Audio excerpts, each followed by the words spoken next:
Hi, for this video what we're going to do is we are going to do an application of a composite function.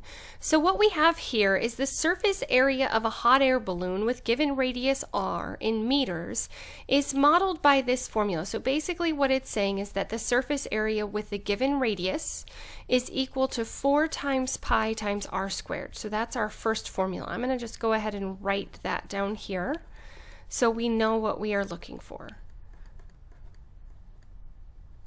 Okay.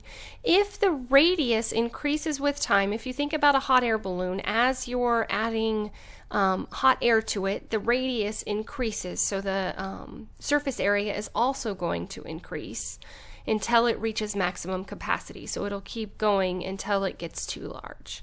Okay, so if the radius increases with time in seconds, can be modeled by this equation. So here's our other important equation in here.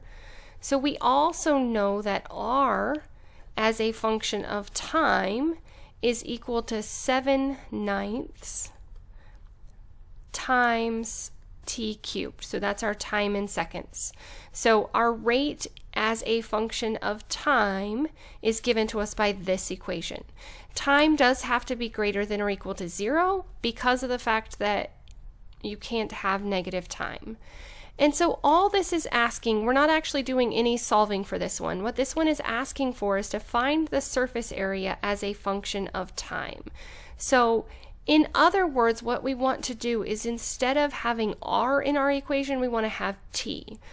So technically what we are doing is we are going to find s of r t.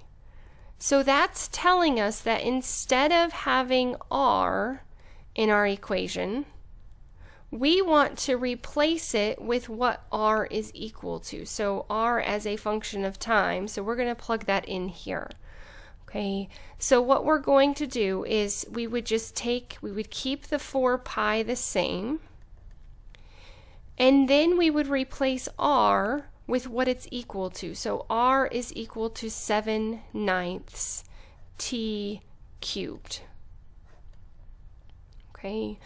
And then remember, because we had a squared on the outside, we do need the squared here. So in order to simplify this one, what we would do is the 4 pi, again, right now is staying the same. And then we would have to square everything inside. When you square a fraction, you have to square both the numerator and the denominator. So if I square the 7, I would get 49. If I square the 9, I would get 81. And then my t, remember the rule here is that you multiply exponents when it's a power to a power. So don't add the exponents. That's if you're multiplying, like if I did t cubed times t squared, I would add them. So when you have a power times a power, you would go ahead and simplify it. So then we can just say that s as a function of time, so we just basically got rid of the r. You could keep the r of t in there, but we're just looking for what is our surface area as a function of time t.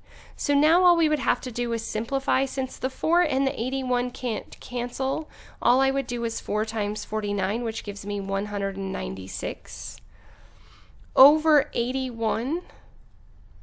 And then we would keep the pi as it is because we want it to be exact. We don't want an approximate function. Times the time to the 6th power, because I did 2 times 3. And so when it asks you to find an equation as a function of another variable, it's asking you to apply what you know about composite functions. So all we had to do was take the r of t equation and replace r with what it was equal to in the equation in order to get the surface area as a function of time t. Now you could use this equation, like if it said after 6 seconds you could actually see what the surface area was, or after 1 second you could see what the surface area is. So now you could do your calculations with time instead of having to find the radius first. As always, thanks for watching. If you have any questions or need me to cover additional topics, please let me know.